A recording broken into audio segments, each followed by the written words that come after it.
What's up, everybody, and welcome into Good Karma Wrestling right here on YouTube and wherever you get your podcast. I'm Jonathan Hood from ESPN Chicago. We got Brian Rowitz from ESPN West Palm and Gabe Neitzel. Well, he's on assignment for ESPN Milwaukee. Doesn't have the time for us on this holiday week, but he's on assignment. He's a busy man. He's all over the place. He is. You can find him through the fillings of your teeth because he's everywhere on ESPN Radio. Well, that is accurate. We got so much to talk about here because it is a great time to be a professional wrestling fan. We like to remind you, by the way, if you're listening to the podcast, check out YouTube, youtube.com. Make sure you go to Good Karma Wrestling, hit that subscribe button. We're on TikTok as well for Good Karma Wrestling. We are on Instagram at Good Karma Wrestling. So make sure that you check out all of our platforms for Good Karma Wrestling. There's so much great action. And so what are we leading with today, Ryan? Because, again, we are chock full of so much wrestling conversation. Yeah, that starts Saturday in Toronto. The briefcases will be hanging above the ring. Money in the Bank 2024 from Toronto. So time to get those predictions in. Who's winning the briefcases Saturday night in Toronto? Okay, so let me start with the men's side first, because I'm starting to think that Drew McIntyre and CM Punk are playing cat and mouse. This is like the Tom and Jerry show. This is what's happening right now, right? This is the Wile E. Coyote and the Roadrunner going back and forth, because even though they have not wrestled in the match yet, there's so much drama. So for Monday Night Raw in Boston, we saw that Drew McIntyre won his matchup in a great match, I thought, with Ilya Dragunov and of course Sheamus. I got a feeling that Drew McIntyre has like some momentum. I feel like that he can win Money in the Bank, but of course, somehow, some way, CM Punk will get involved. I'm leading toward him. So that's the intriguing part to me of this match. You look at who's in it: Jey Uso, Carmelo Hayes, Andrade, Chad Gable, LA Knight, Drew McIntyre. It's a good collection where you look at and you're like, you know what? I'm okay with everyone in this match winning except Andrade. The rest of them, you look at, you're like, any of these guys holding the briefcase, like that's a good story. I agree Drew has that momentum. I agree Drew deserves a title run. But because of the Punk part, I don't think he wins. I think Punk ultimately cost him, and that adds to their story. Then they go into SummerSlam and things like that. So when you look at who's going to win, to me, I feel like it's Jey Uso or LA Knight finally winning something big. So Jey Uso, I think that would be my second choice. But I would like to know what that looks like, because he's got to come back into the family and fight this whole thing with Bloodline versus Bloodline 2.0. I mean, yeah, I guess he could still be there doing the yeet and the glasses and holding up the briefcase, but somehow, some way, he's had to come back into this mix with Roman and Solo and everything else. Well, so there's your storytelling. He goes to cash in, and all of a sudden, he gets a Samoan Spike, or Jacob Fatu comes out there, and he loses a cash in. Then all of a sudden, you give him the moment of winning the briefcase. You don't have to put the world title on him, and now he's right back in the Bloodline story. Problem solved. If we check it out one by one, I like Drew. I like Jey Uso as my second choice. But then it gets a little murky. Even though we feel that Chad Gable should have been Intercontinental Champion, he's in a meaningful storyline, getting plenty of TV time. This whole thing with Otis and his old group, and the possibility that Chad Gable is going to be attacked again by the Wyatt Six. Who knows? I think that he having the champion, an opportunity for the championship is great. Carmelo Hayes is still green to me. Yeah. We watch him, and it's like, okay, so what's the difference between you and, say, Austin Theory? It's kind of like the same character, right? So maybe it's too early for him. And then LA Knight, of course, I mean, a crowd favorite. I like when he's out there. He still gets a reaction. Imagine him in this situation. Is he ready to step up to the next level? I still think that matchup against Roman and Crown Jewel hurt him a little bit. Yeah, I agree. And that's the funny part. Like a guy like him, a guy like Jey Uso, who, as over as he is, maybe he's missing something in the ring right now. Like once the bell rings, like him as a singles guy just isn't doing it for me. Those are guys that like the briefcase would mean a lot to, but could you see them being world champion on either show? And I just don't see it with some of these guys. No, but I think it's a good problem to have, though. Sure. Brian, because there were some times where it's just like, here's 4 guys, and the rest of them are just filler for the road. Right. But you could see Drew McIntyre. We've been seeing Drew McIntyre. We could envision him as heavyweight champion. We can see that with Jey Uso. Again, we got to see what happens with the bloodline. But here we go with LA Knight though. It makes me wonder if they're looking at LA Knight the way they looked at Daniel Bryan in WWE, in which the crowd's with you, but is he a guy that can carry the company? And I say, if the crowd's with you, why can't he be the guy at some point for the World Heavyweight Championship? I guess to me, like he's just like Jey Uso. We're like over with the fans, and with the WWE, it's different. Like you're not getting a 5-star match out of those guys. And I guess in that world, I don't know if that matters, but like to me, that sort of hinders his, promise of being a world champion. Can you get a 5-star match out of Jey Uso? I think what it needs to happen is for us to see him more often in that situation in big singles matches. I know people listening and watching are like, wait, what about this match, this match? However, on the biggest stage, he and his brother laid an egg. Yes, they did. I think they kind of know that too. I know that the thought is, well, their time was cut. That doesn't matter, man. No. If your time's cut and you're down to 8 minutes, whatever it was, and you have to devise a card that's entertaining and memorable. It's not going to be, a 5-star, 6-star match, but it should have been better than what it was. And for a rivalry where two brothers dislike each other, right. It just seemed like they're kind of going through the motions at WrestleMania. Yeah, I mean, it was just, nothing but super kicks and things like that. It was one of the most disappointing matches of that entire weekend that was filled of highlights. It was a damn good show both nights. So I think that's in their heads. The Chad Gable stuff, like, I still don't know why they didn't pull the trigger on the IC title, which makes me think they're definitely not going to pull the trigger on a world title run. So you look at it, and maybe the briefcase makes someone into a star. Maybe, we've seen so often when that cash in happens, it's a moment, it's a memory. You get the reaction, and maybe it's a temporary thing, and they just do it looking at it that way. And the reason why that Andrade is, 50,000 to 1 to win this is because he's speed champion. He gets tired after 3 minutes. Of course, yeah. You don't want to, cross-contaminate those titles and things like that. But this is their way to say, hey, look, we use Andrade. We're better than Tony. They put him in a Money in the Bank match. That's what ruined Ricochet's career, the 3-minute match. That's what happened. Now he's in the Indies, or he's going to go to AEW at some point. I just think that's – but I agree with you when you talk about what the Money in the Bank is supposed to be. It's supposed to make somebody. Right. And so, for me, I just think that the story of Drew trying to get back up there again, Jey Uso would be my second favorite. If Drew doesn't win it, I think that Jey Uso should be in that spot. Because look how he opened up Monday Night Raw in Boston. Man, the fans are behind him. They love him. He's an energetic ball of energy. And I think the best thing, and this goes to Triple H's booking, is just like having so many guys you look like, all right, they could be a star. Like I just pulled up the 2022 Money in the Bank. That was the one won by one Austin Theory that he then cashed in on, not a world title.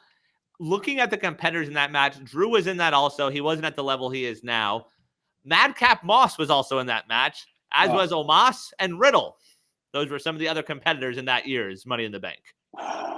Thin Money in the Bank there. Yes, and they also threw in Rollins, Sheamus, and Sammy, who I think were sort of filler at that time also. Wow. So they've grown a lot since then. Yeah, I would say so. Boy, you mentioned Omos. Wow. He was at the Hall of Fame. That's the last time I saw him at the Hall of Fame. He's on social every now and then, but boy, and Madcap Moss is out of the company. Yes, and I think that speaks to a lot of the character development and things like that. So this is a step in the right direction. I like that there's so many different guys that could legit be contenders, and it shows the growth of this company right now and how hot they are. So I think Toronto's going to be on fire, definitely, for Money in the Bank. And we've always got our 3 count. By the way, still to come, we have a very special guest, actually 2 guests that's going to be with us as we get ready for All Elite Wrestling taking place in Chicago at the Wintrust Arena. And I'll say this, 2 interviews, 3 guests, technically. One of them 2 for 1. And that is true. Kyle Fletcher and Skye Blue are going to be with us here later on our show. Also, we will hear from the great Willow Nightingale. Apparently, it's my birthday because Willow Nightingale's coming on the show. Oh, Willow Nightingale. Oh, be still my heart.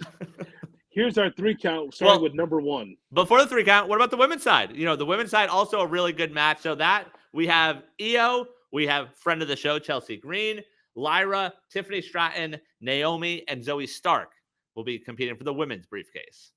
Oh yes, the women's side. Um, so Zoe Stark wins on Monday Night Raw. Hmm. Okay, I just think that the favorite for me would be Tiffany Stratton. I agree. And I think she can do more, and that could do more for her character, her having that briefcase. I like Tiffany Stratton being at the top of that. I'm looking for a second choice. Hey, listen, our choice would be Chelsea Green. I Yes. mean, we like to have her in the number 2 slot because her character is great. We know she can go in the ring, but the character development is strong. Um, I'd like to know what damage control is. It's getting Yeah. kind of lost now that they have Skye. I don't know who the leader of this is anymore. Is it Dakota Kai? I'm not sure. I agree. And I think the thing with Chelsea, though, is you talk about characters like her having that briefcase and maybe going out to cash in and the ref screws her over, the ref doesn't count or ring the bell. Like that could really enhance her character. And she deserves a run. Like I think giving her one of the belts and letting her show up on either show and complaining to Pierce and complaining to, all the management and things like that. I think that could be fun with her holding the briefcase. I'm not going to bash Lyra. I just don't know what she's supposed to be. Sure. That's it. That's just on us because we don't watch enough NXT. But just on what we've seen for her on the main roster, still young, still trying to get through. She's the one that lost to Nia Jackson, the Queen of the Ring, correct? In the Yes. finals. Yes. Yeah. So it's just going to take time. So she would be last on my list. I think Naomi is always a solid veteran. I just like to know what Zoe Stark's ceiling is in WWE. Like her drop kick, by the way, off the top rope is pretty strong. I like that. I like to know what's next for her, though. I don't think it's this, but what is her ceiling? Yeah, it's weird. It sort of feels like she might have peaked already. Like we were very complimentary of the work she did with Becky and Trish and the way that elevated her, but there's been no follow up to that. Like it's all been sort of downward trajectory after that. Her and Shayna are an okay team, and maybe they got to run one day. But I agree. I feel like there's something missing there. Also, like maybe just give her some mic time. Like let's hear a story. Let's figure out who she is to develop that character, and we just haven't seen that since the Becky and Trish stuff. So, Brian, I'm going with my win play show bet Okay. because I'm 95 years old and go to the horse track.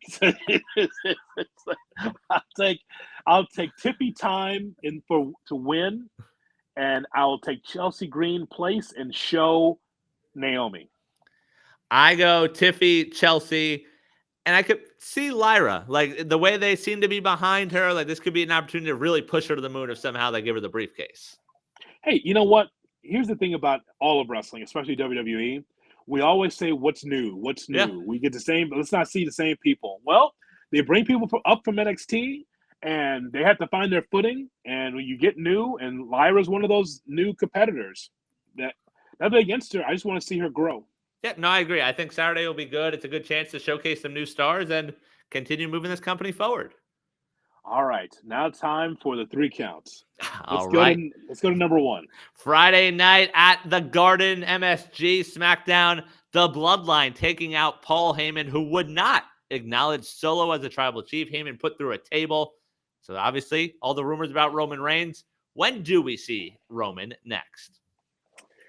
Let's see. It's early July, so I have a feeling that before SummerSlam, we're going to see Roman Reigns. That might be in the month of July at some point. Okay. Now, here's the thing. Does he wrestle? I don't know, but we will see him. Just to see Paul Heyman grow through that table at his age. And God bless Paul Heyman for him not sleeping the night before, Right. not shaving, looking like a bum, right? And he's there and he takes that bump and he goes to the heavens and says, I know they're going to kill me, but I'm going to say this anyway. Sorry, Solo, you are not my tribal chief. Boom. You see what happens to Paul Heyman right there. And he takes that bump through the table or slides off the table like Humpty Dumpty. That was an awful bump for someone his age. And so They're I very feel careful like, with him, though. It's very, here we go. We're going to go Yes. up. We're going to come down. yes, but that look though, looking like a baby Huey up there, taking that bump, boy, that was tough to watch. I didn't like to see that for Heyman. So I feel like you won't see Heyman until you see Roman. Heyman does not come back on TV for me until Roman comes back later on this month to confront Bloodline 2.0. So the thing with Heyman, by the way, I believe he's the one that once said it about an Emmy and television excellence, and that's what this Bloodline thing has been. I would give Paul Heyman an Emmy at this point. Like you mentioned, the bloodshot eyes, the beard, the emotion, every part of what he's been doing has been so damn good. And as long as he's been doing it, it's still incredible to see him do what he does in the ring. You know what's funny, Brian, about that? I've heard Michael Cole say this as well. Professional wrestling for what it is, which is it's been a male soap opera, now it's a soap opera for everybody. Yeah. Deserves to be on that same platform as the Emmys. I mean, because they are acting, they are giving you something that looks like sport. And of course, the stories around it are as good as anything else you get on basic cable. Right. There's no difference. So why can't they be able to be in line for an award? Because it's wrestling. Right. I mean, that's not, I mean, it's still acting. Yeah, that makes no sense. Everything he's been doing great. The reaction they got when they took him out was amazing. So to answer the question in terms of when we see Roman, it feels like we're on a path of Solo versus Cody at SummerSlam. We have a 6-man on Saturday, Bloodline versus Cody, KO, and Orton. We don't know who the 3 of the Bloodline are. I feel like I've read stuff that Fatu might not be able to get into Canada, so maybe he's not a part of that. But I don't know who the 3 are for the Bloodline. But if we get Solo and Cody, I feel like that's where you get Roman back and, ultimately cost Solo in the main event and, sort of align with Cody, but not quite. And then you can spin off from there. I think there's someone on the show that mentioned that as a possibility last week, and you poo-pooed it. You pushed it to the side. You do recall this, right? That was you. I know. We talk a lot. We say a lot of things. I don't know. Wait a minute. You can't do that. I'm out on Cody aligning himself with Roman, blah, blah, blah. Well, that part. But in this scenario, they're not quite aligned. They're just sort of there together in the same stratosphere. You're the worst. I said that on the show, and you and Gabe just yelled at me. There's no way. I mean, they're all baby faces. Baby faces align with baby faces. Right. It's. I mean, the WWE is the hallmark for strange bedfellows. Yeah, well, they coexist, but they've done a good job recently of acknowledging that things happen. Like we see it with Bianca and Bayley, where Bianca's like, no, she sucks. Like the things she's done, I don't care that she's a face now. Like I'm not going to help her. And then you have Naomi saying like, no, it's my friend, because they're going to need to explain Jimmy and Jay getting back with Roman. Like, them saying like, yeah, we've been through some stuff, but like, why are we coming back to you? Because that's eventually going to happen also. Yeah, so this is why we're in the top of the 5th inning with this. Yeah. That's why there's still so much more. And by the way, I don't know if Jacob Fatu has been cleared to be able to travel. He's been with the company. He just has, when you have all these PLEs out of the country, how do you introduce him? And so I love that on Friday, Jacob Fatu got a chance to take the mic. I was a little concerned because the WWE was doing their hella best to try to edit as much of that show as possible, hitting the dump button. A little kid puts up the middle finger, you dump that. You can't say stuff, and then just dumping the audio and the video. It was hard to watch. Yes. Live, that is for sure, or on DVR as I did. Right. Very difficult because I'm thinking, did we have a power outage at the house? What happened here? I'm going through it like editing. But I think Jacob Fatu, I don't expect him to see him in Toronto. I don't. Okay, and that makes sense. You could do Solo and God versus those 3. The other thing with this is, as this storyline ramps back up and as we get more invested in it, this Cody title run continues to play second fiddle to it all. Like not defending the title Saturday. Once Roman comes back, that's all we're going to care about. And it's hurting the title run once again, where it's just like, all right, well, cool, you got the belt, you finished the story, but we're going to look over here and we're going to watch this. This is going to get the main event spots. Yeah, the heavyweight championship does not mean as much as it used to. And it doesn't mean that Cody's cold. It's just the stories that they're telling. It's heavy story versus heavy wrestling. And it just shows you the difference between WWE and AEW in that regard, right? It's like they gave you your Logan Paul, gave you a couple AJ style matches, which were bangers. Again, it's Cody Rhodes. It's going to be good matches. But ultimately, they're telling you that the stories that they're telling are stronger than championships. Like, I don't know what the hottest championship is right now in WWE. I can't really tell you what it is. Yeah, because all the top stories don't really have the title involved, where it's bloodline stuff, it's Gable and the Wyatt Six. the Liv Morgan stuff. I mean, I guess technically there's a title because she's the champ, but that's not a part of the story at all. Like the her and Dom stuff has been outstanding. It's interesting because many organizations over the years have built their company on the world title and the chase for the world title. That's not how Triple H books. And by the way, hats off to him. Like, it's not all working. I mean, listen, he continues to keep AOP and Paul Ellering and Cross alive.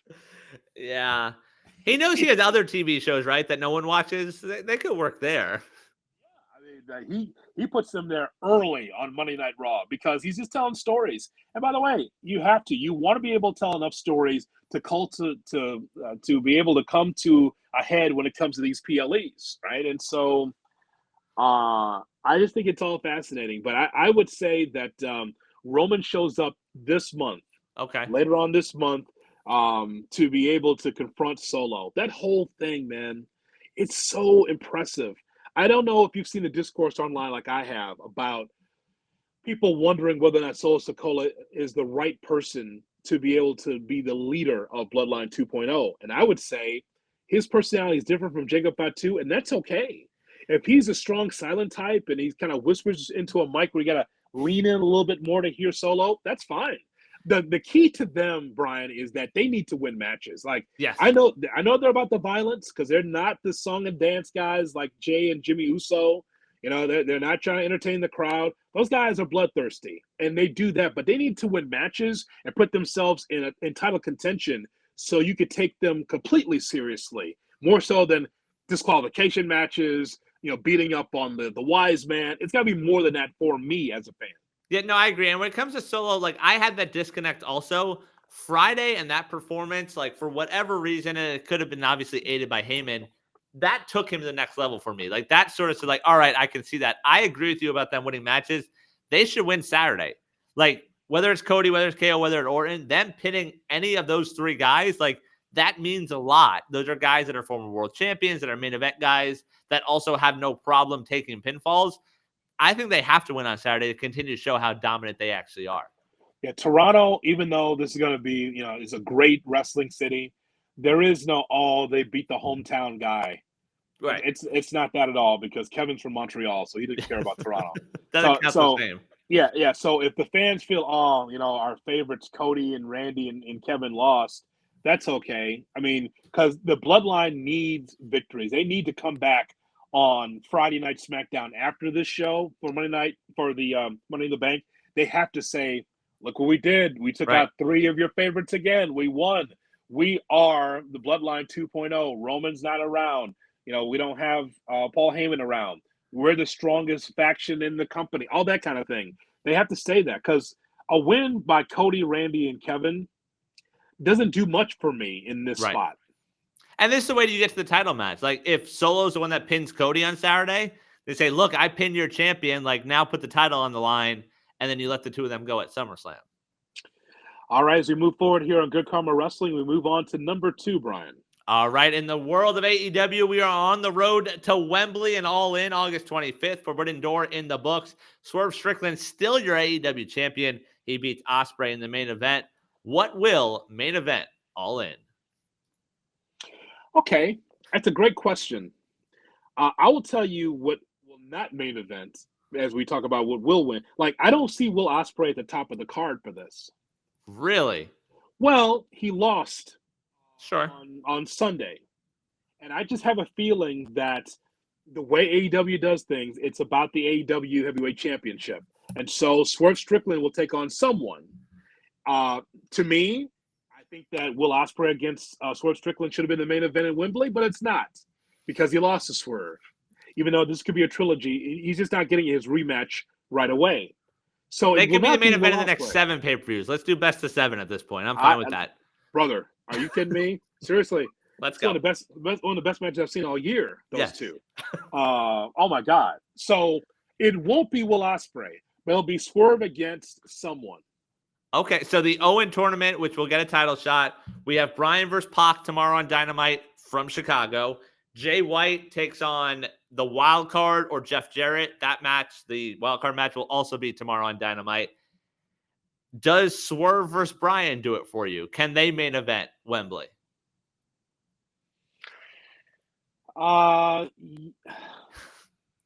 Yes, but that's a loss for Danielson. I don't know. So I saw a tweet this week saying they need to Montreal screw job that, but in order to make Brian actually win the title.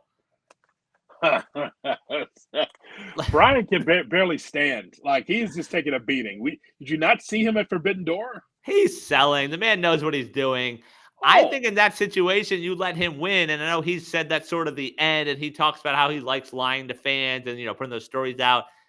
Even if he's just a 2-month champion, I feel like Brian's done so much for that company and done so much in the ring.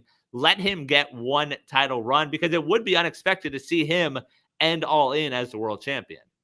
That rang a bell when Nigel McGuinness said, all this time in AEW's never won a championship. I'm like, yes, man, I was thinking, no, that can't be true. Trios? And like, he hasn't won a championship. He doesn't like winning. How could he win a championship? That's true. That's true. So that could be a moment, like him beating Swerve, and then like he hands it off to someone else a few months later. What's wrong with Swerve being champion?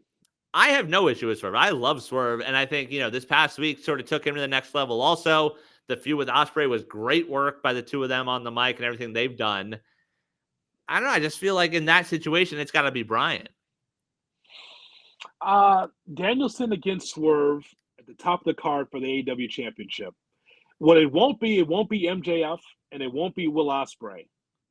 That is for sure. The other rumor out there is the wild card tomorrow night is Hangman.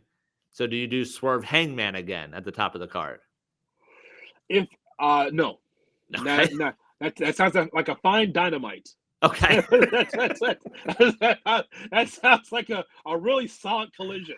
That's what it sounds like to me. I mean, because we've seen the match. Yes, we've seen the plot.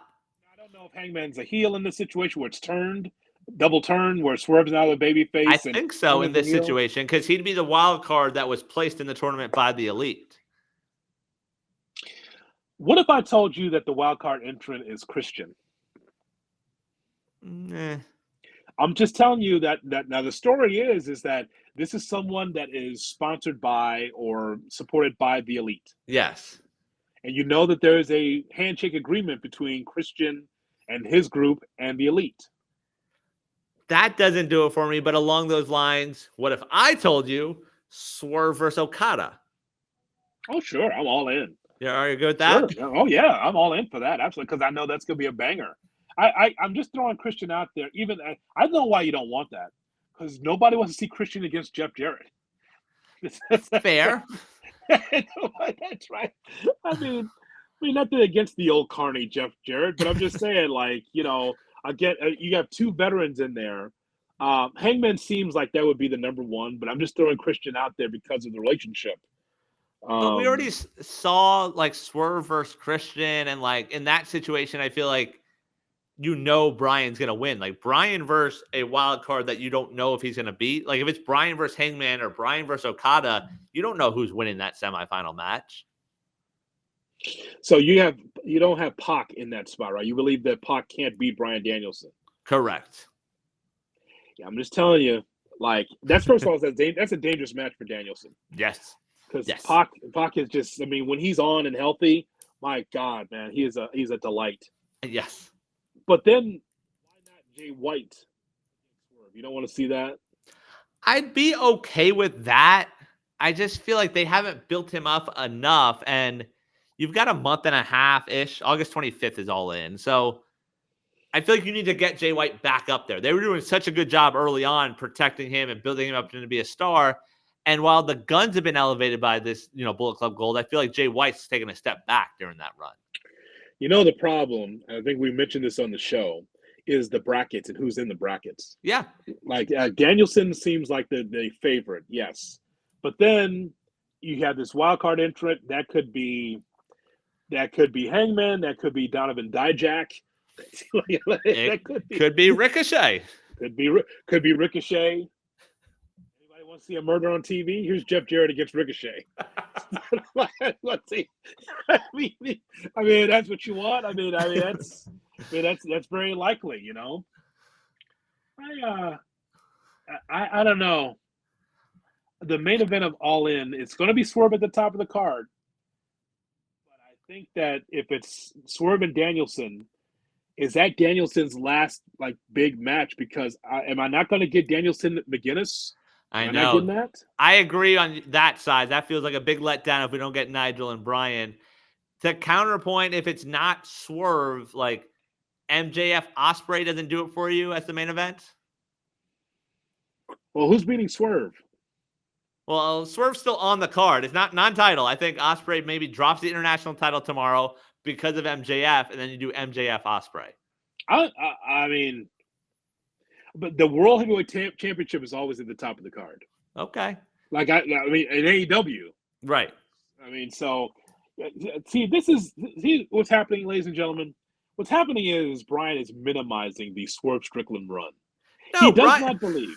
I'm disappointed that the match we saw Saturday isn't the one closing All In, because that's what it should have been. It should have been Osprey and Swerve, and it should have been Osprey winning at Wembley.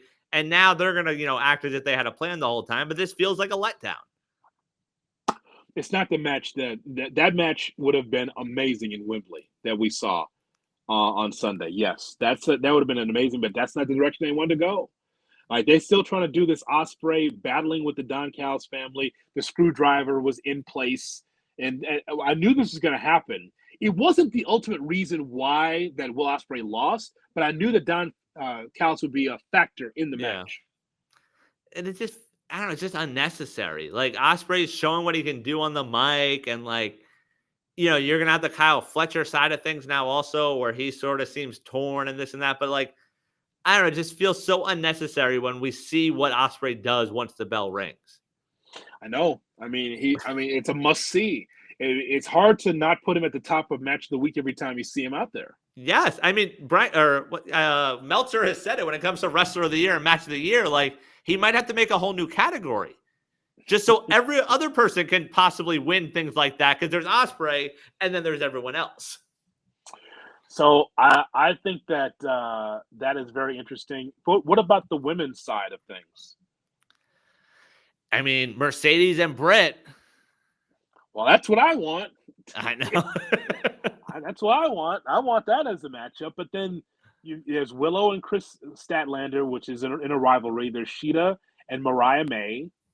And I feel like Mariah May, based on her character, should be the women's winner in this bracket. Should be. And that's why I think at Wembley we're gonna get Tony versus Mariah. That is more spectacle than match. It really is. But I think those two have shown what they can do in the match sense of things also. Like, it will be a spectacle and like you'll have all that, but like those two can go. Yeah, I think though.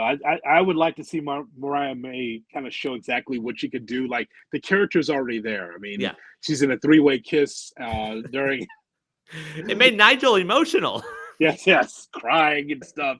My God, he just took over the broadcast. He was great. He was great in that show. But I would agree that that Mariah May against Toni Storm, but then we have Mercedes and Dr. Britt Baker. That's going to happen at some point pretty soon too. Maybe on the same card that we're talking about for All In. Yeah, that's the thing. Like, we talked about the build of Forbidden Door. Maybe it took away from it, but you've planted enough seeds that now you have a month and a half to build up to what is essentially their WrestleMania. And the way it's shaping up right now, like, if we pencil in just those 4 matches, good to go. Like, that's going to be a hell of a card. It's typical AEW. It's typical AEW. They're just going to stack the card, and they're going to be bangers. Even on this show and on the outside of this show, they say, well, why is this happening? Why is this happening? Why is this happening? And then you hit play on the event. It's like, oh, my God, you have that's 80%, 90% of the show that's just outstanding. Because it's not about the men and women, because they work hard. It's always the stuff around it that we question. Yeah, and that's the thing. Like, looking back on this past week's card, where the final hour or so was, amazing, I thought it was an average show at best. Like, in terms of Forbidden Door, like, some of the matches seemed quick, some of them seemed unnecessary. And to me, the main event of Swerve and Osprey was worth the $50 in itself. But now with all this time to build and with Forbidden Door behind you, you can tell those stories. Like, this card should be set in the next few weeks, as opposed to like the week before, like, oh, also this match and that match and this match. Like, put the card out there, tell the stories, and then ramp up to it. Yeah, they still have a few more tickets to sell, but already before we even knew some of these matches, the people in the UK are just rabid. They love wrestling. They want to be part of a special event. Uh-huh. All In will be a special event. Like all the questions, like you and I are on the same page. That main event at that big event on Long Island, right? That should have been the main event of this show for All In, but they'll find a way, Brian, and it's still going to be great.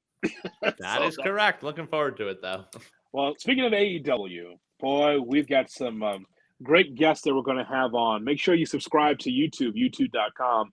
Go to Good Karma Wrestling on YouTube. We're on TikTok as well as on Instagram at Good Karma Wrestling. Our conversation with Kyle Fletcher and Skye Blue, Chicago's own Skye Blue, as AEW comes to the Wintrust Arena in Chicago on July 3rd. And, of course, AEW Dynamite, again, a great show on TBS every Wednesday at 7 p.m. Central Time. Here's our conversation with Kyle Fletcher and Skye Blue.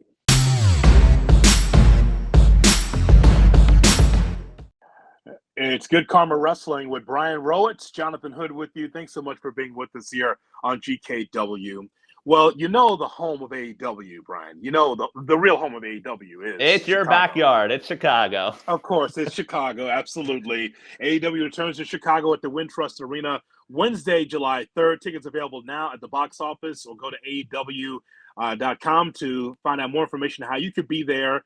And we got to go to Chicago Zone. Returning to the show. For the second time, Chicago's own, the homegirl Skye Blue, as well as the Ring of Honor World Television Champion, part of the Don Callis family. It is Kyle Fletcher. They join us here on Good Karma Wrestling.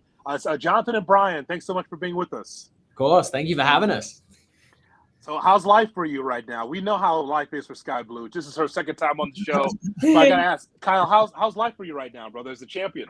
Yeah, it's great, man. On the road quite a lot, defending belts everywhere. And then we just bought a house, so trying to deal with that as well. We're unpacking boxes every day. We're home every time we get a couple extra minutes. So yeah, pretty busy at the moment. It's good. Wow. We'll start there then. We see so much couples that work in separate companies and same companies. What is life like on the road for the two of you guys? Honestly, I think we're pretty blessed. Yeah. We're both have our dream jobs, 24 and 25. We get to travel together pretty much everywhere we go. Get up to some ruckus, not too much, but a little bit of exploring. But yeah, no, it's really cool. I'm very blessed to be able to do what I love with the woman that I love. Yeah, you two have done a lot of press in Chicago, and rightfully so. But I'll ask you, Skye, how often is Kyle Fletcher putting you into an airplane spin? We saw this, right? You're at iHeart, and he put you in an airplane spin. How often does this happen? Too often. I get dizzy instantaneously. It is torture. That's why I do it. Okay, good. Okay, good to know. Skye, when we had you on, you talked about getting into this business and some of the people you looked up to. Within these past few months, you shared a ring and wrestled Mercedes Moné. Have you had a chance to step back and realize what you've accomplished so far in this, 20-something years of wrestling? It definitely sunk in afterwards, because I didn't know until I got to the building that day that I was wrestling Mercedes. And when I was told, I was kind of like, no, I'm not. And they're like, yeah, you're wrestling. I was like, no, there's no way. And they're like, Skye, you were wrestling Mercedes today. And it was just like, I don't know, the light bulb kind of went off, that I did it. That, high school me sitting in math class watching her matches and Tony Storm's matches and Ruby Soho's matches. It's like, now I'm wrestling all of them. And I'm one of them. So it's just cool. How much advice do you give to each other about your matches, Kyle? I pick his brain 24/7 about my matches. Yeah, it's more so like the random just questions out of nowhere. Like, what do you think about this? What do you think about this? And then on the day of a show, being like, what do you think about this move? What do you think about this? So it's all, I don't know. I love it. I love helping out. Kyle, we've seen what you can do as a tag team wrestler. You've had a run as a singles wrestler now. You've got the gold in front of you. How has that adjustment been for you in the ring? So it's been a fun process. Definitely when you're in a tag team, you got to commit, right? You got to commit that this is your thing. You're just a tag team wrestler. So I put everything into it. Mark Davis was the same. Love teaming with him, but it's a different challenge for sure. And a lot of it is on the mental side of things. It's almost like everything that you're putting out there now is your idea. It is just from your brain. There's no like bouncing it back and forth between like your Mark Davis. There's no person to be like, do you think this is a terrible idea or a good idea? It's just you're doing all that within your own brain. So it's like, oh God, if this sucks, it's all on me now. So a lot of that, a lot of mental side of things, but I feel like I'm hitting my stride and I'm quite enjoying what I'm doing at the moment. AEW at Wintrust Arena Wednesday, July 3rd. Tickets available right now at the box office and, of course, AllEliteWrestling.com. So tell us something about Don Callis that we don't know. You're part of the family. Tell us something that we don't know about Don. So the funniest thing to me about Don is he just comes out with like, this man has lived life. And I don't know how much I'm allowed to like say about any of it because some of the things that he comes out with just blow my mind. But he'll just be like, oh yeah, I did this trip to South Africa and I was doing like some kind of trade deal for the government. And I just went like, what are you on about, Don? And then he just says, like, I work for this. And I was like, who are you? What are you even doing? I don't know. You are such a man of mystery. It blows my mind. Yeah. So he has plenty of stories, plenty of life lived. I will just say that much. How much is it a rib and how much of it is on the square? Do you know if it's bullshit? Do you know if it's bullshit or not? Hey, I have to believe everything he says. I don't think I have a choice. Kyle's unveiling government secrets here on GKW. Who knew that that would come from this interview? Please don't tell Don anybody. Skye, for you, when you look back on what you guys have been able to accomplish, from the women's division, seeing the growth of that division, what's been your favorite highlight of the last, say, 6 months at this point? The hardcore matches. Yeah. 1,000%. I have wanted them for so long. And when I finally was told, like, hey, you get your hardcore match, I felt like I set a bar for myself. And I was like, well, now I need to exceed this and like, blow everybody out of the water. And then they were like, oh, well, now you get a second hardcore match. And I was like, oh, man, now I got to top the first one. But, yeah, I think it's just, like, showing that us women want to do, like, everything that there is wrestling. We don't want to just be the women's division. We want to be wrestlers. We want to do everything. We want to show that we're just as good as the men. Skye, what have you shown Kyle about Chicago? Something that he did not know that you showed him. Portillo's. Yeah, Portillo's. One. We don't let them drive in the city very often. Oh yeah, road rage galore. The worst. It's not pretty. Really? Yeah. Is it the side of the road or? No, I think it's American drivers. Not to categorize. Yeah. They're a bit crazier. The cars are a lot bigger. There's a lot of cutting people off. A lot of yeah. Do that now. I said it. So I went back to Australia. I had to redo my visa in February, and I went back and I was like, "Oh God, I drive like an American now." So, yeah. I don't know. I'm being converted. It's one's fault. Have you guys been able to work together and find any similarities between Australia and Chicago?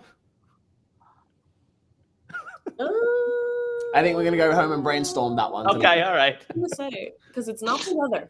No.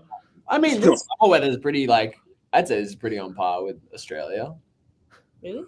Yeah. Oh, okay. This is kind of what it's like year round though. All right, don't rub it in. I think it's great that you guys are learning about each other. Like every day there's something. I think that's fascinating. Me too. Obviously, you guys are near the top of the list, but who else do you put near the top of the list of wrestling couples? Ooh. Well, our kind of couple friends right now are Will Ospreay and Alex Windsor. Okay. Now that Will is bringing her over a little bit more, we get to hang out with them quite a lot, which is awesome. Other wrestling couples. Ruby Soho and Jeff. Oh yeah. Angelo. There you go. Angelo. My bad. Sorry. Don't listen. Cool hand. And all their animals. I love all their animals. Oh my God. I made Kyle pet their naked cat. Okay. An experience. I want one so badly. Wait a minute. You petted the naked cat. What happened? What was that like? I hated it. I hate it every second. No, he said it wasn't as bad as he thought it was. It wasn't as bad as okay, so I went into it like expecting to be like, what is this alien thing? And I was like, okay, it's not the worst. But then she's like, oh, you have to get one now. And I'm like, please. It's all about compromise. It's a losing battle, Kyle. Good luck, though. So my compromise was, can we get a regular cat and shave it? No. He wants to shave my poor cat that already hates him. Okay, well, that would make sense then. I really love animals, I promise, guys. I swear. Kyle, you're a heel. We don't believe you. Yeah. Sorry. You're babyface in this interview, but we know you're part of the hated Don Callis family. You get booed everywhere you go. We don't believe you when it comes to the cat. Sorry.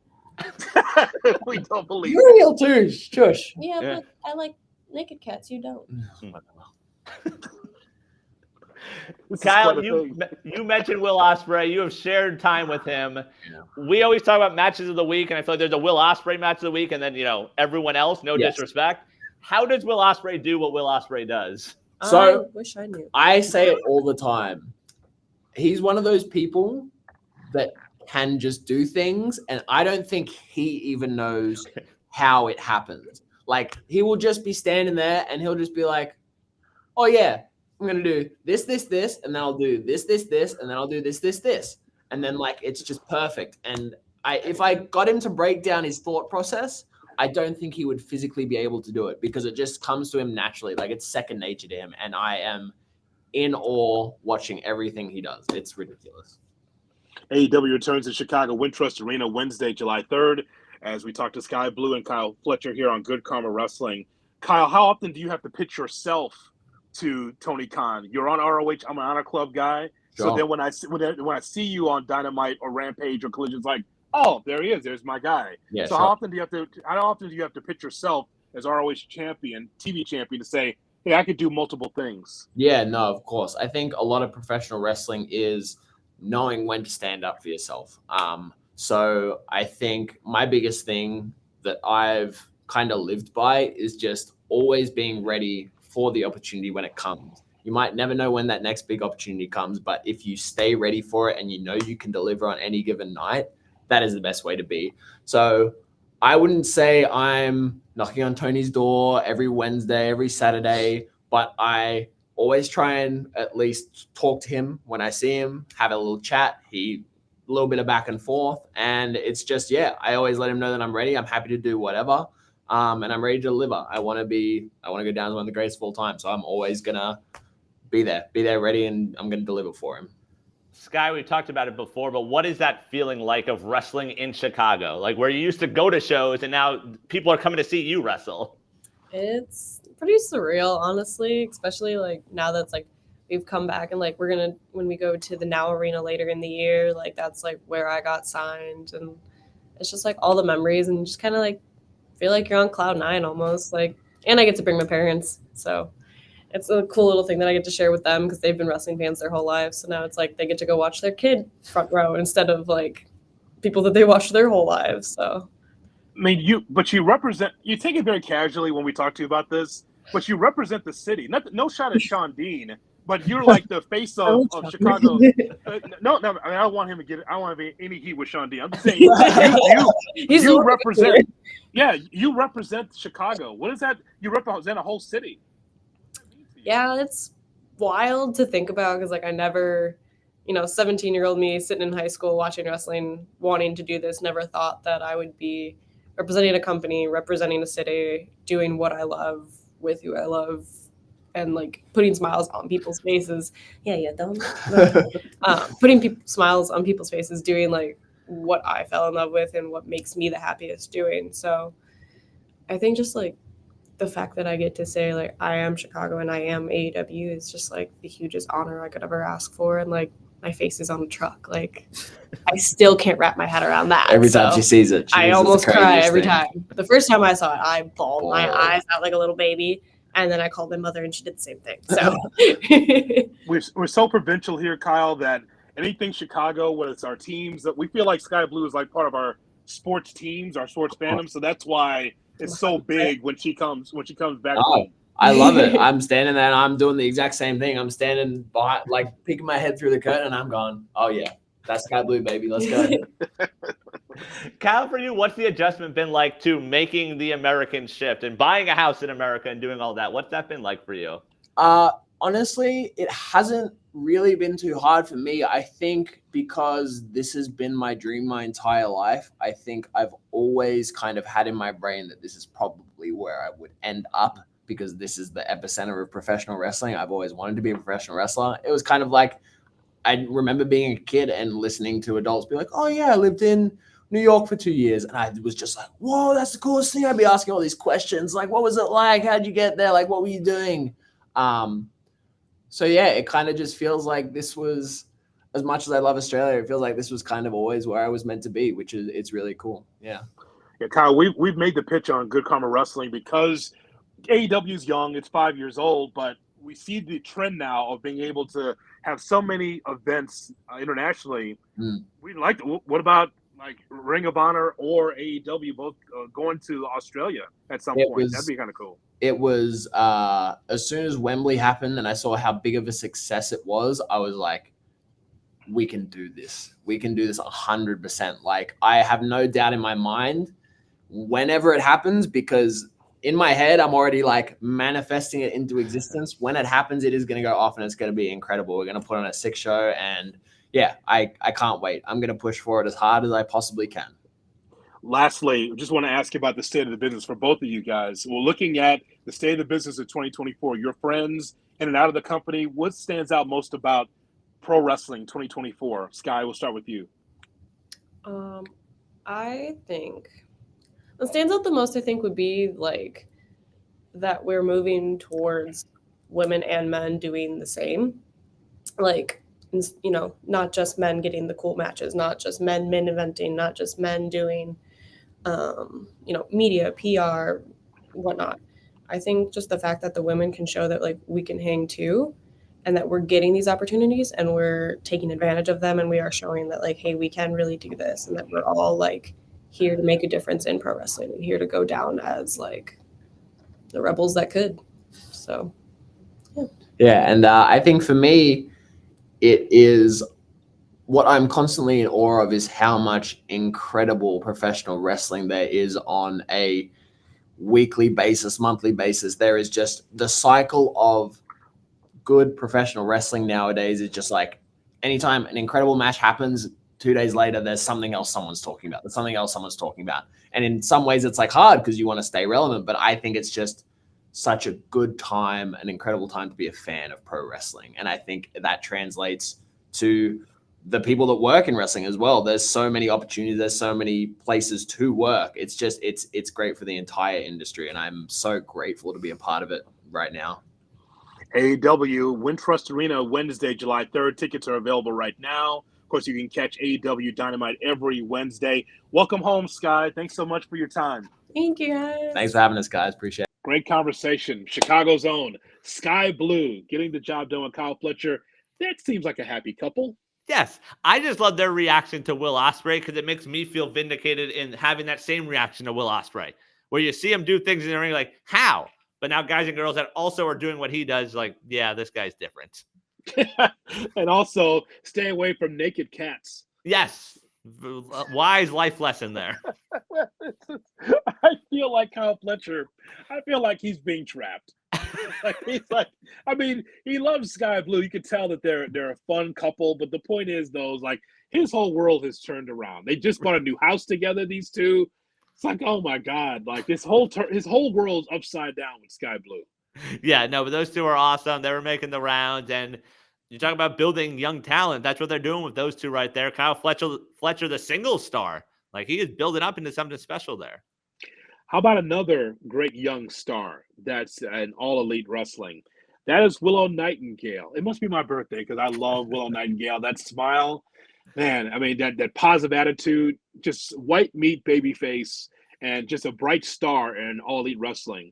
Here's our conversation now with Willow Nightingale right here on Good Karma Wrestling. Thanks for being with us here on Good Karma Wrestling, along with Brian Rowitz from ESPN West Palm. I'm Jonathan Hood from ESPN Chicago.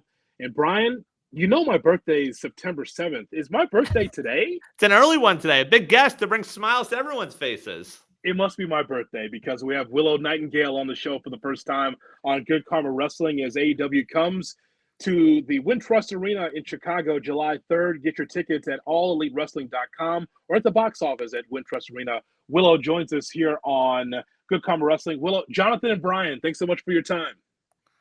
I am very excited to be here. Thank you so much for having me. How are we all doing? It seems like we're in good spirits. Of course. Yes, it's Good Karma Wrestling. Of course, Yeah. we're in good spirits.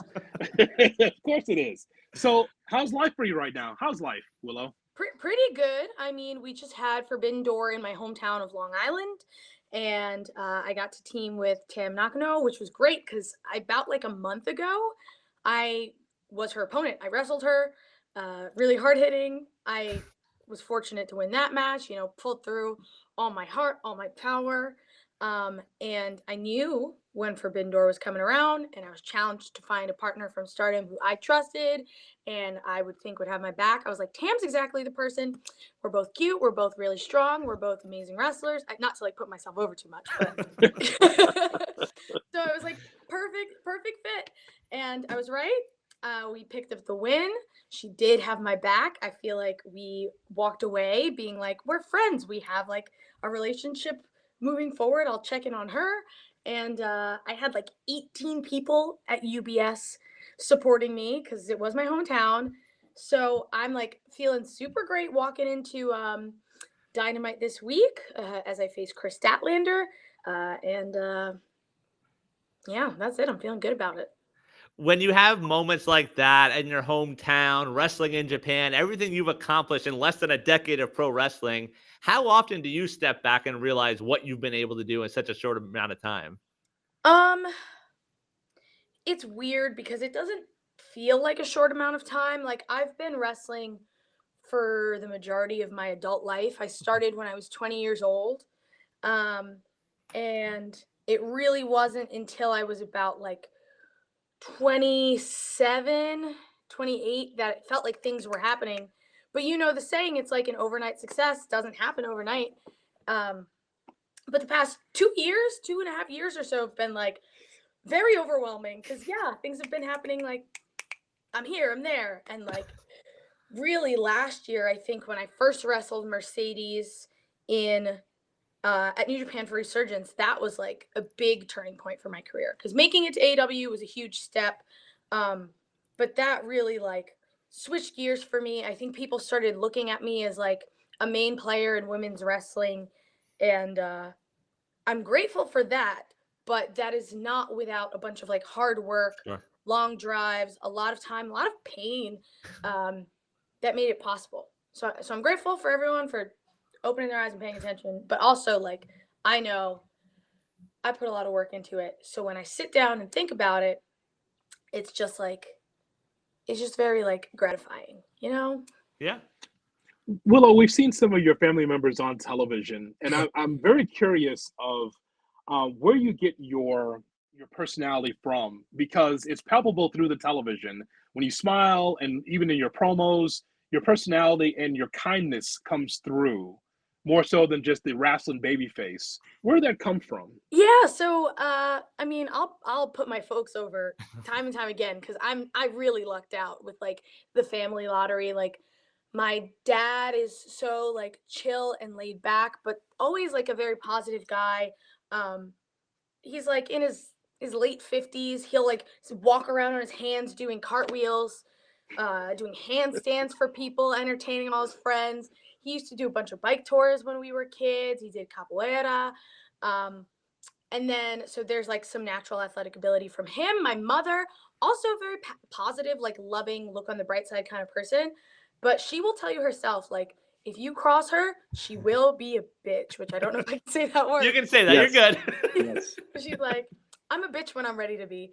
And so I think that bit from her really like comes through into wrestling in terms of like my combativeness, my aggression, but also she has this like magnetism to her that just like if you take her out to a club or like a bar, like people will just start talking to her and she'll be like, oh, have you met my friend? We met an hour ago, but now we're good pals. So really all of that together, and she was also like a sprinter. She's from Guyana. She was like a very highly rewarded sprinter when she did that back in the day. But both of them, lovely, positive people, naturally athletic. But you don't want to mess with them. So all of those handed down to me made some weird mumbo gumbo stew that is Willow Nightingale. It's as much nurture as it is nature. Speaking of family, you tweeted how excited your mom was to see the main event of Forbidden Door. Was she more excited to see Swerve versus Ospreay or to see your match on Sunday? I don't know. That's a great question. I think obviously there's investment. Sure. Beyond who wins and lose in my wrestling match, because if I, God forbid, knock on wood, if I get hurt or something makes me unhappy, like she has to deal with that personally. But she was never really a wrestling fan growing up, but through seeing like Swerve, Orange Cassidy, Will, like she got to meet him and see him wrestle for the first time at Dynasty in St. Louis. And ever since then, like, those are her boys. She's like, are they on the show? Are they wrestling? Like, what's going on? So we were on the phone. She was like, are any of my boys in the show? I was like, well, Orange Cassidy has a match. Leah Rush is actually somebody, too, that I've known since, like, we both first started in Marvelous. And the first time she saw him wrestle, she was hooked. But then she was like, what about Will? I was like, Will's wrestling Swerve. She goes, and like shrieked through the phone. She goes, I get to see both of them wrestle each other. And she was freaking out. And I was like, yeah, that's kind of how everyone feels. Yeah. We're in that boat also. Don't worry. She's not alone there. Yeah. Yes. We are all screaming when we see AEW wrestling. So it is AEW Dynamite taking place July 3rd at the Wintrust Arena. AllEliteWrestling.com is where you go, or Wintrust Arena. And, of course, Dynamite on TBS every Wednesday at 7 o'clock Central Time. You mentioned talking about facing Mercedes Moné. What was the game plan going into taking on Mercedes? Because you two have two different styles. This is true. So the first time I had wrestled her, I had a bunch of tape on her. I had been a fan for such a long time. I already kind of knew what to expect coming from her. And once she started that New Japan run, I think you got to even see another side and like another layer of what she's capable of. And so I was able to use that to my advantage the first time I wrestled her. And like, of course, she did get hurt. And, I'm a competitor at the end of the day. I'm going to use that to my advantage as well. But going into this match, I don't know. She hadn't wrestled for a year. I wasn't sure what her training had really been like going into everything, if she had like switched it up. But I did have the confidence in knowing like I had beaten her before, so I know it's possible and I can do it again. Ultimately, she's one of the best for a reason. Didn't work out in my favor. I wish her the best, but right now I'm in the Owen Hart Cup. I'm in the Owen Hart Foundation tournament. I'm looking to win that so that I can face Toni Storm for the Women's World Championship. One thing doesn't work out, you got to pivot and then find what the next direction is. And for me, that's where I'm at right now. You mentioned being a fan. Who were some of the wrestlers when you were coming up that you look at and say, okay, one day that's who I want to be like in the ring? Oh, I don't really know that when I was growing up, I saw anybody like that. Okay. I was a big fan of Trish and Lita. I loved Victoria. A few years later, I became like a huge fan of like Beth Phoenix, which is, again, also a huge like Adam Copeland fan. Yeah. And like knowing like, oh, this is very cool. So like those were who I saw on TV growing up, but it really wasn't until I was in like late high school, college time, where I used to be on tumblr.com. I used to blog on there. Yeah. And that's when I like started getting into like 90s women's Japanese wrestling. And I saw like Manami Toyota, and like specifically for me, I've always been a bigger girl. So like seeing Aja Kong and Bull Nakano wrestle, I was like, I can do this. This is so cool. So they were huge inspirations for me. Sarah Del Rey, the first time I saw her wrestle, I was like, great. Like, her thing is like wrestling first. Right. And that, like, those two, like, worlds of, like, understanding the 2000s independent wrestling scene and what women were bringing there, and like Joshi wrestling being introduced to that, like really in my head was like, okay, maybe there is a place for me, because I never saw myself on TV, and when I was a kid, that's all I knew of wrestling. I didn't see myself there, but I found a place for me to succeed and just kept pulling that thread for 6-7 years until it manifested in me being here with you now. Look at that.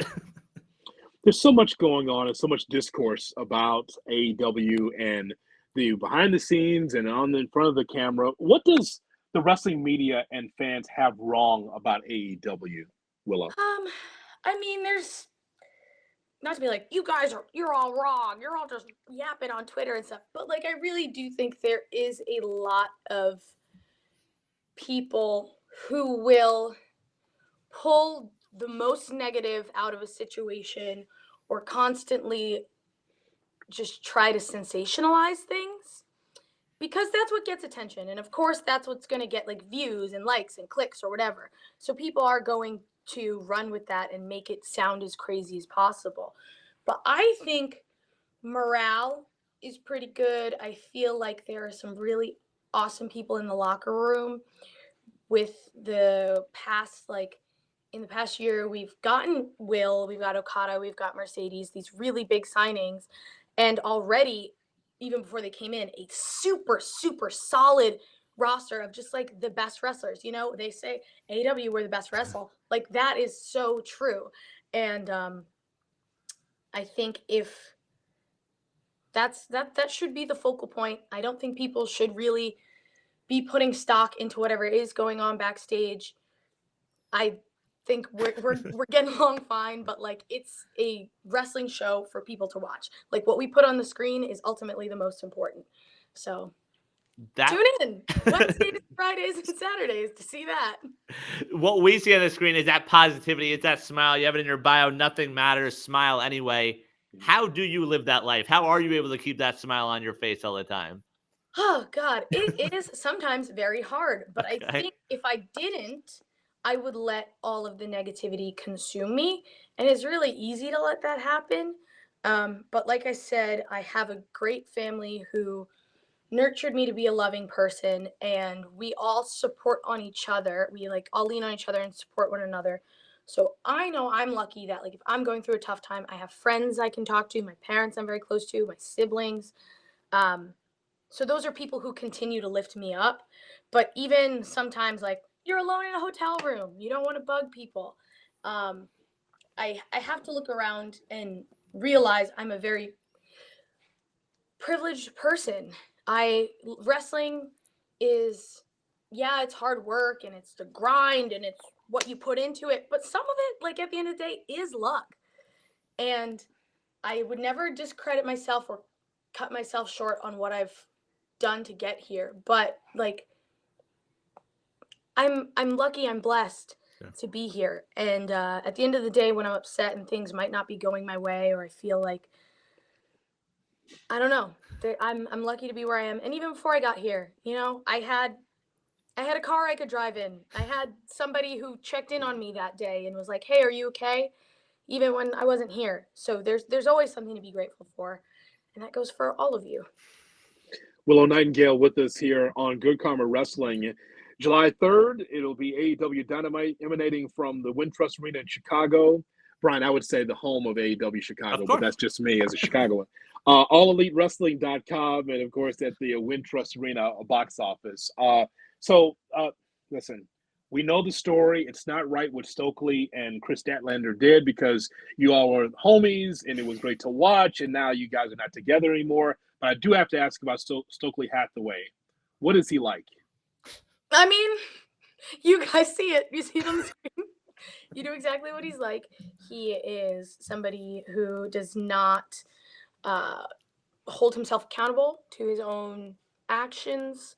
He says ridiculous things about people and is a coward who will hide behind his keyboard when it comes time to a fight. I mean, I could say a lot of things about Statlander and her character, but she is extremely strong. She's a great fighter. All of that is still true, whether she's my friend or not. And so to have somebody like that to hide behind, he's a lucky man. but but you can only hide for so long behind her. I'm mad at Stat, but I'm very mad at Stokely as well. When it comes to your career, you've accomplished so much in the ring, but what does it mean to you when you talk about how you remember being young, seeing someone in the ring like, hey, that could be me, knowing that you have that influence now, like seeing the way people react to you? What does that mean to you? You know, like people really first started coming to me with this question, I guess about the time I got signed at AEW, about 2 Sure. years ago. And I had this big realization that when I started wrestling, I didn't set out to be a role model for anyone. I didn't set out to be like representation for, you know, people who are unconventional in like the way they look or behave or anything like that.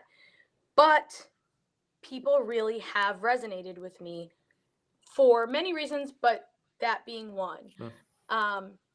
And that is one of the things that keeps driving me forward when I feel like things are too hard or too tough or there's too much stress, is like there are a lot of people who are counting on me, not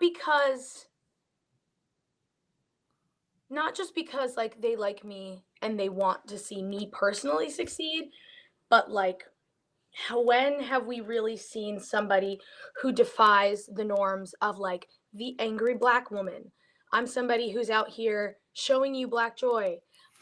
When have we seen plus size, bigger women really being shown not just as like a monster, but as somebody who is athletic, can be powerful, and like sometimes, I mean, I'm not the speediest, but you know, I got a little agility to me.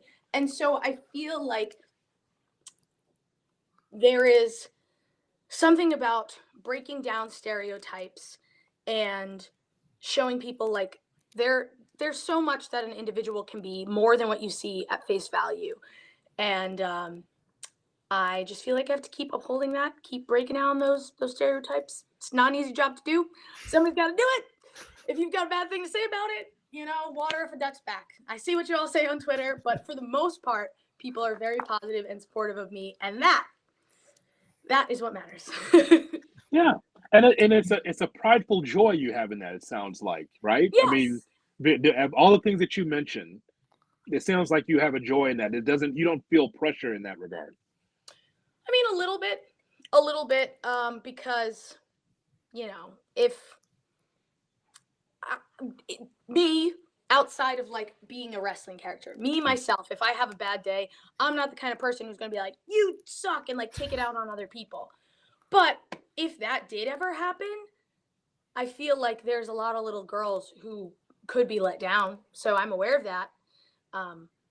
But luckily, I just feel like Willow and the person who has to step into being Willow on Wednesdays aren't too far off. So that's why the pressure is manageable. Let's talk about hashtag goals. Sure. So what else? What else would you like to accomplish? Well, because you've already done so much. So like I mentioned, I'm in the Owen Hart Foundation tournament. I did win that last year, but last year the stakes were not as high. I think like I won the tournament, and for me it was kind of more of like a statement. This year there are stakes of going to Wembley, which I did not get to do last year, which was a big chip on my shoulder for the second half of the year. So I want to go to Wembley. I want to wrestle for the Women's World Championship because I have not done that. And that is definitely a big goal of mine. And winning there would be, you know, beautiful. Dream moment, chef's kiss. That's the big one for me right now. We're on board with that, right? I think we can speak for the show. We're on board with that. Oh my God, yes. Oh my God, yes, absolutely. I mean, they did also just announce at Forbidden Door the Wrestle Dynasty on in Japan in January 5th. Yep. That also seems like the kind of thing where it's like, I've mentioned it before. Our roster is stacked. We've got so many amazing, talented wrestlers who could take part in that. But there's like this big piece of me that's like, I got to be one of them though. Like, how do I make that happen? I was like the first woman who, while under AEW contract, was going to New Japan and going to CMLL representing our company. So for me, I'm like, I need to be there. So Willow, our advice here at Good Karma Wrestling is for at the beginning of the year, just pack your bag and just go. Yeah. And then Tony's gonna be like, "Who's left here stateside? Where's Willow? Anybody here?" And you could just tell Tony, "Sorry, I'm already in Japan, so you don't have to book me." Might as well book me. I'm here. That's how you do that. He's gonna be looking around like, "Hey, is Willow stateside?" No. No. All right. Gone. Don't say it out loud now, so he knows the plan. Okay. Sorry. We gotta flick about it. Kayfabe. I'm sorry. Kayfabe. July 3rd, again, All Elite Wrestling coming to the Wintrust Arena in Chicago. AllEliteWrestling.com for tickets. And, of course, you can watch Dynamite on TBS every Wednesday at 7 o'clock. Willow, it is our pleasure. Thank you so much for giving us some time. Thank you for chatting with me. I appreciate it. Willow Nightingale. Man, if I smoked, I'd have a cigarette right now. Where's the cigarette?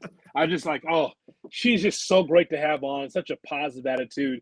Just great conversation all the way around with her. Yeah, trying to repeat as the Owen Memorial Tournament winner. Like, again, talk about building stars. Like, what they've done with Willow has been a blast to watch. She's been a professional wrestler for less than a decade, and she's able to do those things and tell those stories. It's really fun to watch her in the ring. All right, my friend, we got to take a look at the match of the week. I don't know if people have another 45 minutes, but we got to be able to talk about the match of the week. And, you know, I would say Swerve Strickland and Will Ospreay, and then I can give everyone else the field. Yeah. Because that's at the top of the top. You just knew that it would deliver. You just didn't know how.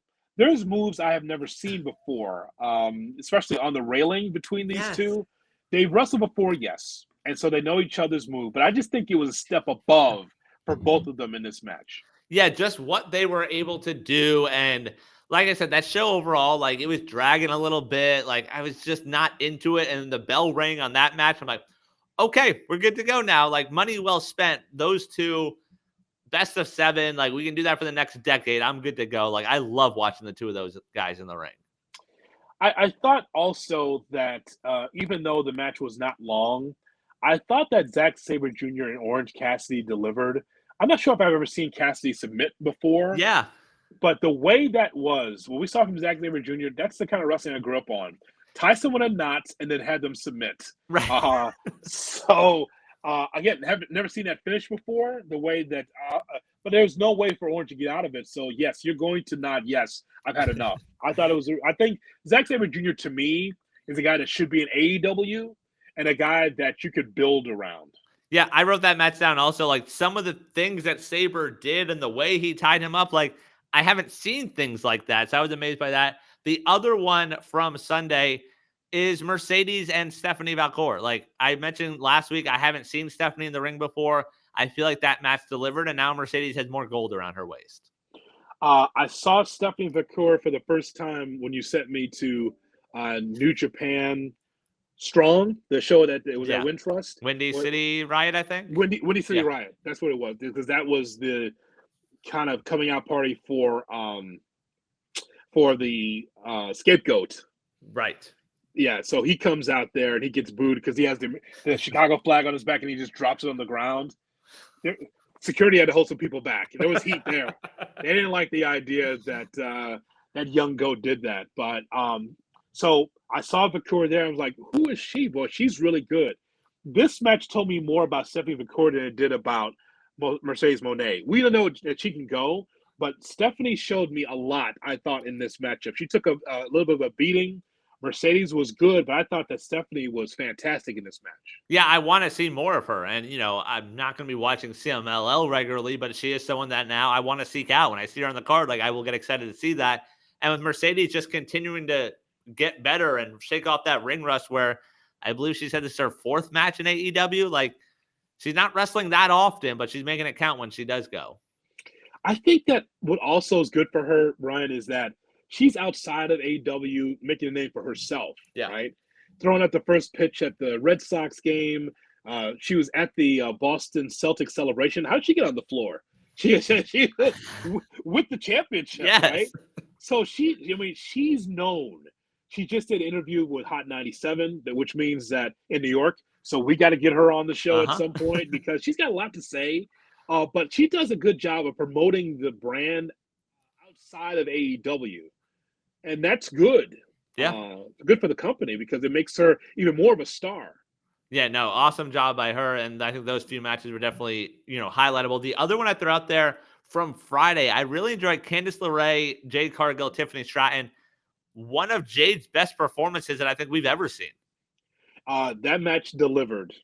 And I'm happy for Tiffy Time in that one. Yeah. That definitely is one of my matches of the week as well. It was the best match on the card. I mean, Yeah. it was for SmackDown. And so, when you're in New York City, you still have to worry about your storylines. But I just think that you have to give some of these major cities a little more. I thought that was really good to be able to be on SmackDown. I really like that. Monday Night Raw with Drew McIntyre and Ilya Dragunov and Sheamus. When I saw they put that together for Money in the Bank qualifier, I'm like, oh my God. Yeah. Now that's when you need commercial free, right? That's when Right. you at the back end is like, get out of the 8 minutes of commercials. Give me that wall to wall. And three guys that don't mind pain. I loved what I saw there with those three.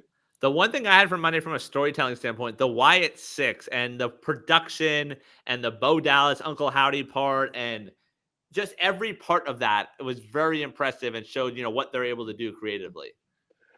Well, you're a TV guy. Can you put that together? Is that easy or hard to do? I don't think that's something that's in my toolbox of talents. I don't think that's true. I mean, you get to just take the color, take the HD out of the camera, right? And then just kind of mess with the audio and video, make it shake a little bit. Yeah. I mean, no, you could do that. Like they made it look like we were watching on VHS. Like I love, I miss my VHSs. I still have a few hanging around the house just in case, we come back up. But like that was awesome to see. That interview need a tracker. Yeah. They need the tracker button. Let me just. All right, now it's good. Thank you. Now I am ready. If VCRs ever come back in style, I've got some VHSs ready. I would agree with you that the storytelling on this is great. I mean, there's two things that I really like lately. Is Jeff Jarrett telling the story about Owen Hart from his heart and trying to talk out his feelings about being in this tournament and how even today how he misses Owen Hart and how emotional he got. That's on one spectrum. The other spectrum is this Wyatt Six situation. And I look forward to seeing more because, if no one knew, Uncle Howdy is Bo Dallas and Bo Dallas is Uncle, but they had to explain that apparently last week. So it's like, hey, just so you know, these are the same person. Okay, they're interviewing each other. Okay, now we got it. So now I expect the little mouse to interview Rowan. There we go. That's so now a sit down one-on-one there. I've been, like I said last week, just tell me where you're going because we got the character development. You're going after Chad Gable. Don't know why it's got to be Chad. Why you chose him? Your baby faces. We know that much. It's part of your Crusaders and your baby faces. Right. But where are you going? Who are you trying to attack? Yeah, we're going to find out more. So it's fun to see that. Before we get out of here, let's do some news and notes. Let's start with some free agency news in the WWE. Fightful reports that as of midnight Monday, Ricochet, officially a free agent. He has been moved to the alumni section of WWE.com. Natalya, her contract's going to expire soon. She has not been backstage at Raw the last few weeks. And Donovan Dijakovic, he is officially a free agent, already making some indie appearances there. Dijax I think he was behind the scenes for Forbidden Door. Yes, he did tweet that. Yeah, so he was there. Look, I just don't understand why Dijak did not work in WWE. Yeah. But here's the thing, though, Brian. We got to bring this up. Here's the thing. The thing about Triple H is, it's like, you know what? I like this talent, but we're not carrying a million wrestlers on our roster.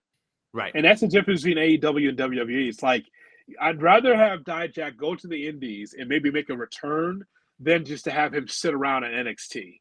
Yeah, and right? I think Triple H has sort of shown that. Like, if you go out there and bust your ass and show a different side of you, maybe you're coming back to the WWE because he seems like a WWE guy.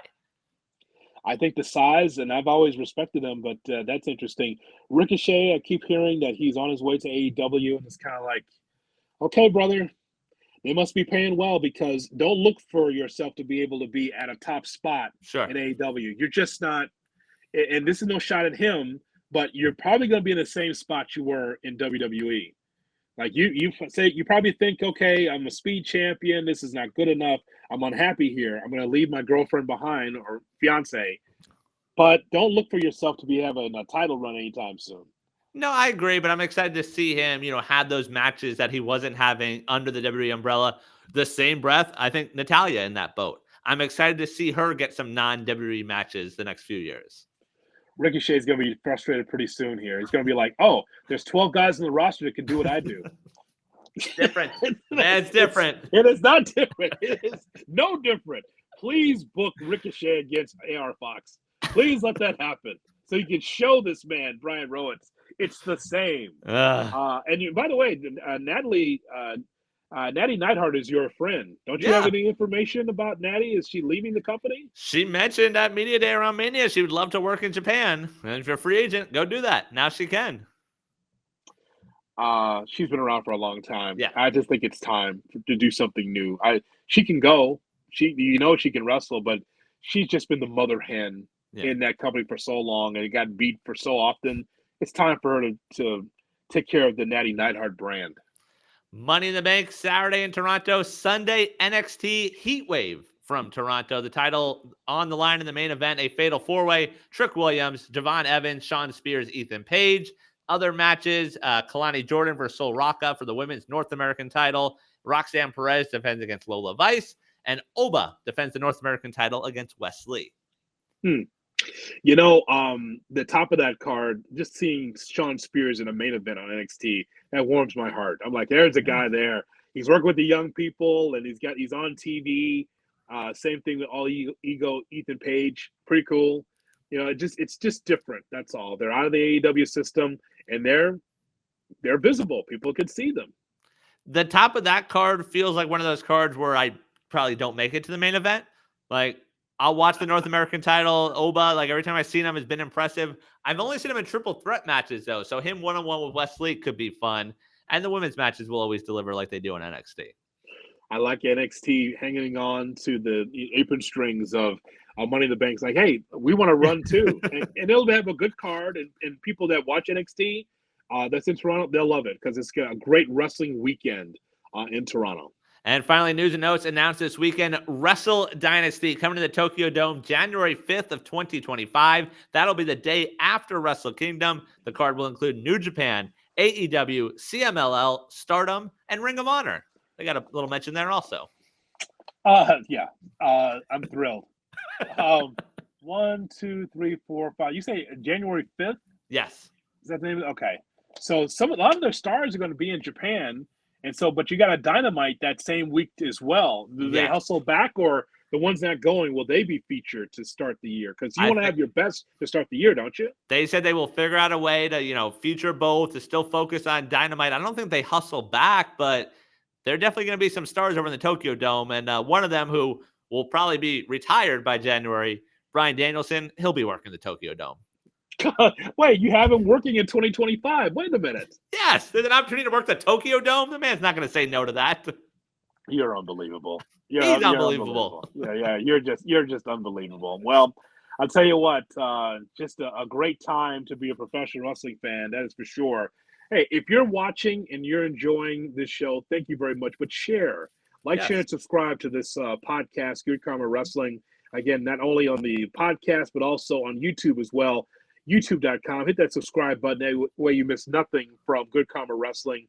We have so many interviews and so many conversations that we have. And the shorts. Don't forget the shorts. It's the reason why that Brian and I travel all over the country, putting those shorts up for you, because we know you want to see the introduction of all your favorite wrestlers. Of course. So for Gabe and Brian, this is Jonathan Hood. Thanks so much for joining us on Good Karma Wrestling. Enjoy your wrestling, everybody. Thanks so much for joining us.